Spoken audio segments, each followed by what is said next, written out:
A deputada federal Bia Kicis comentou em live transmitida por suas redes sociais a diferença de tratamento da liberdade de expressão em casos envolvendo pessoas de esquerda e de direita. A deputada comparou o caso de um vídeo de Natal, considerado ofensivo pelos cristãos, em que o STF reconheceu a liberdade de expressão dos humoristas e o tratamento dado a cidadãos comuns e parlamentares que se manifestam de forma crítica à corte. A deputada apontou que o Supremo Tribunal Federal tem que reconhecer a liberdade de expressão de todos os cidadãos, mas especialmente a dos parlamentares, que têm imunidade prevista na Constituição, porque esta é uma das bases da democracia. Bia Kicis disse: "Eu tenho que poder falar livremente sem medo, mas eles querem me calar. Só que quando eles calam a minha voz, estão calando a de todos vocês que são representados por mim no Congresso." Assista. Sinceramente, eu quero deixar aqui minha nota de repúdio a essa decisão do STF, porque tem um artigo do Código Penal que trata de você, agora eu não estou lembrando os termos, mas como se fosse ridicularizar, vilipendiar a fé, né? Isso está previsto como crime no Código Penal. Se alguém tiver aí e quiser colocar no comentário, é porque agora eu não tô lembrada do artigo, exatamente o que fala. Mas se alguém tiver, pode colocar aqui nos comentários que eu tô de olho, tá? Vilipêndio, não é isso, Gisele? Então, gente, se é previsto no Código Penal, por que o Supremo está revogando o Código Penal em favor dessas pessoas? Né? Então, a interpretação da lei penal, lamentavelmente, nas cortes superiores, é sempre para beneficiar bandido e para prejudicar a pessoa de bem, o cristão, o pai de família, a mãe de família, o estudante que quer ir para a escola para aprender, né?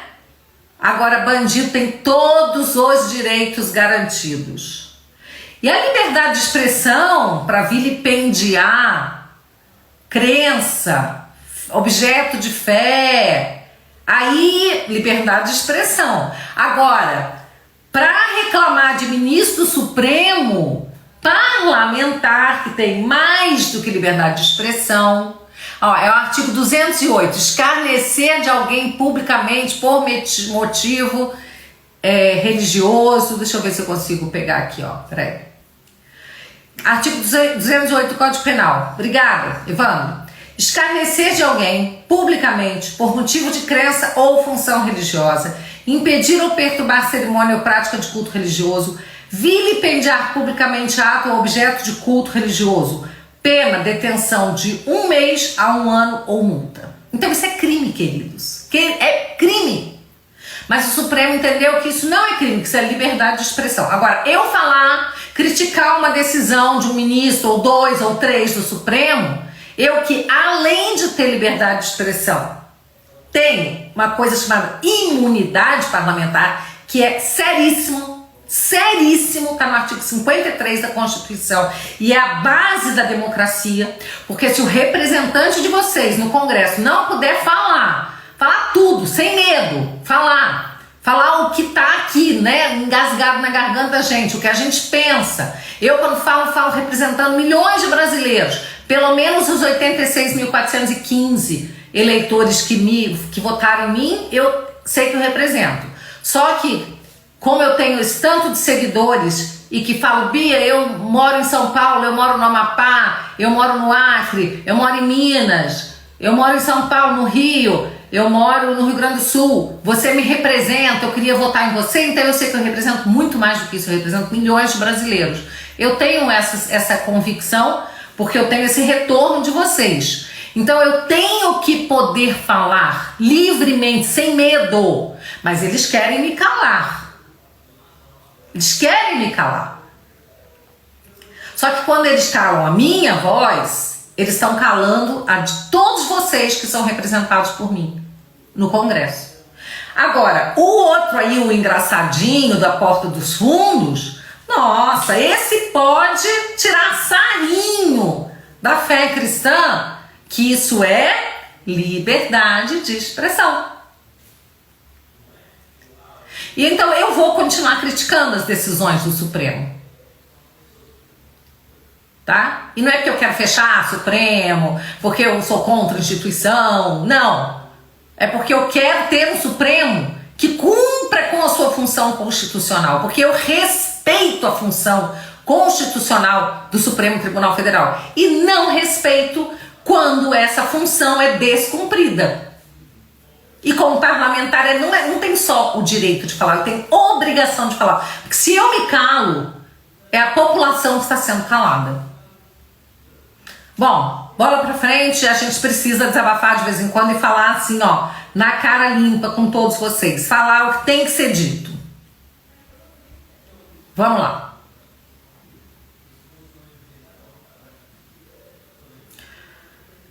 Vou te contar. Barroso indo observar eleições nos Estados Unidos.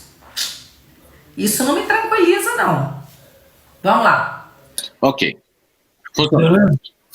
Bom, eu queria só estar um pouquinho tarde já para mim, que eu tenho que dormir daqui a pouco, mas eu quero só lembrar que eu adorei todas as intervenções, são profundas e muito também indignadas sobre um estado de exceção que está imperando no Brasil, uma ditadura do Supremo Tribunal Federal instaurada no Brasil. É uma ditadura que está sendo instaurada no Brasil por esses ministros do Supremo Tribunal Federal. Gravemente ainda, pelo fato de 10 ministros terem conestado essa barbaridade que foi realizada. Mas eu quero só lembrar que o doutor Sérgio Dario fez uma análise profunda e geral sobre o aspecto da ilegalidade e inconstitucionalidade desses inquéritos e dessa putaria, mas ele, a sua tese é de que realmente é natimorto, o inquérito é natimorto, os inquéritos são natimortos, e a portaria também. Eu gostaria de discordar dele nessa conclusão, embora elogiando profundamente a sua descrição sobre as ilegalidades havidas. Não é natimorto, não. Ele tem um efeito brutal. Esses inquéritos têm um efeito enorme na sociedade, estão criando um constrangimento na sociedade, um medo na sociedade, um terror na sociedade, de falar mal dos ministros do Supremo Tribunal Federal. E isso é o que eles queriam, isso é que eles desejavam e desejam com o inquérito. Eles não querem nada que o inquérito seja julgado em primeira instância, que vá para lá, que seja arquivado, porque não tem consistência. Não interessa a mínima.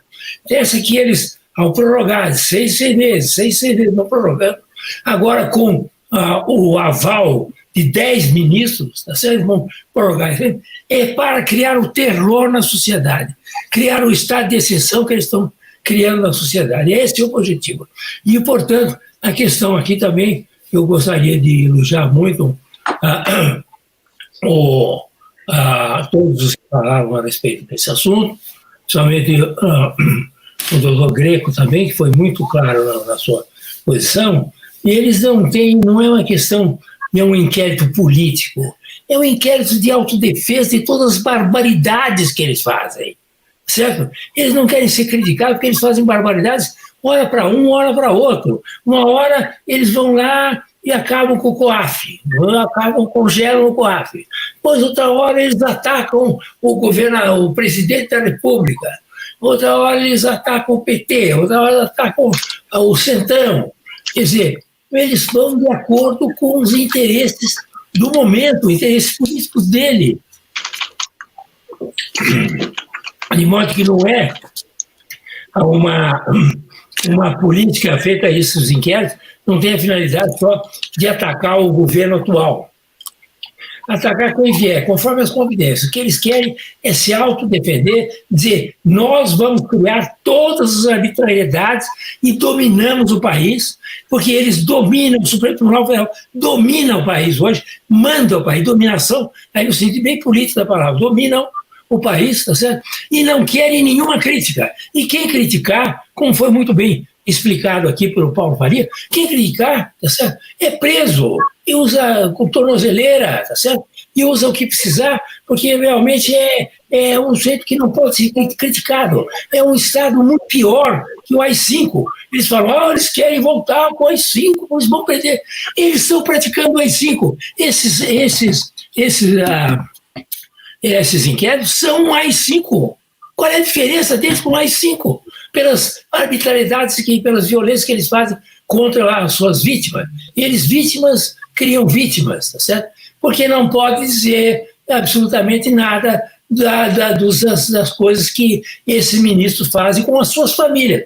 Ao defender as famílias, porque a família também faz coisa errada, tá certo? Então eles sabem, que todo mundo sabe, está lá na Lava Jato, todas as denúncias, toda denúncia de empreiteira tem o nome lá de famílias dos ministros, tá certo?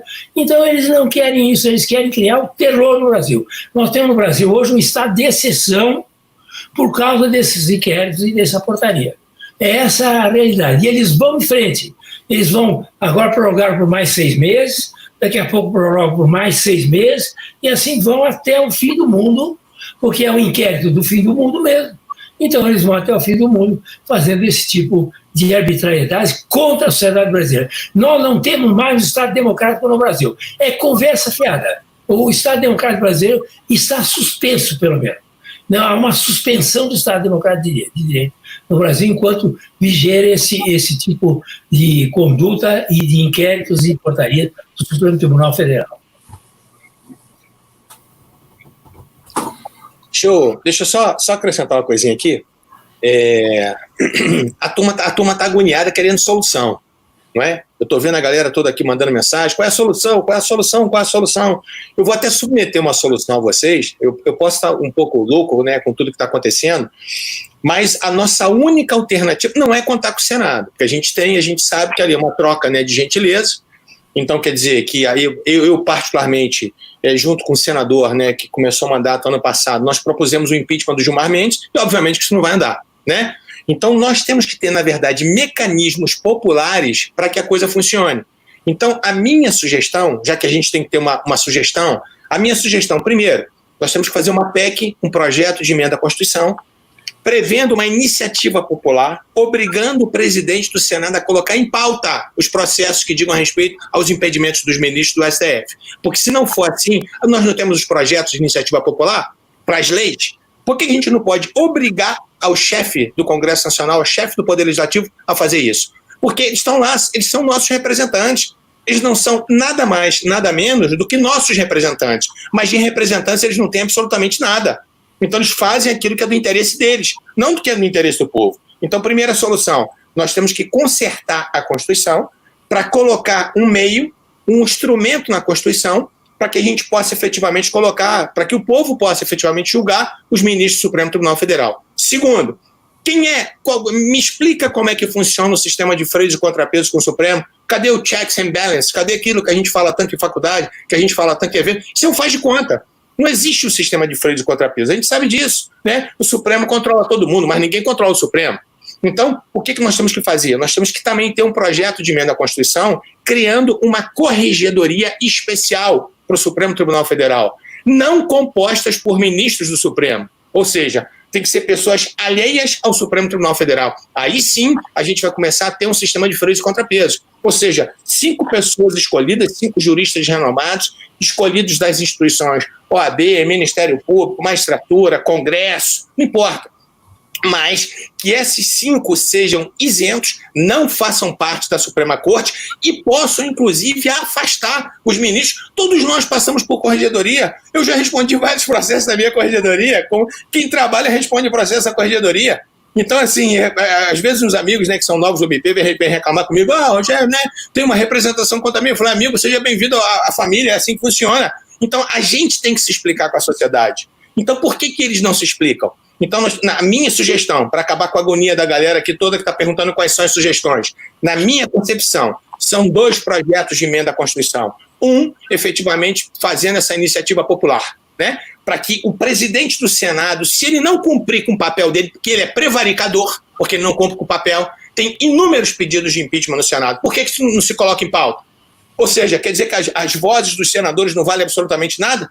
Segundo, a necessidade já passou do tempo, na verdade, de se ter uma corregedoria. Por quê? Que eles não são passíveis de serem punidos administrativamente? Por que isso não acontece? Ou seja, eles não são supremos. Supremo, quem for, e se for, é o tribunal, e não as pessoas que compõem o Supremo. Então, eu estava agoniado, era para poder falar isso antes que vocês fossem embora, né, para que vocês pudessem até criticar também um pouquinho aí.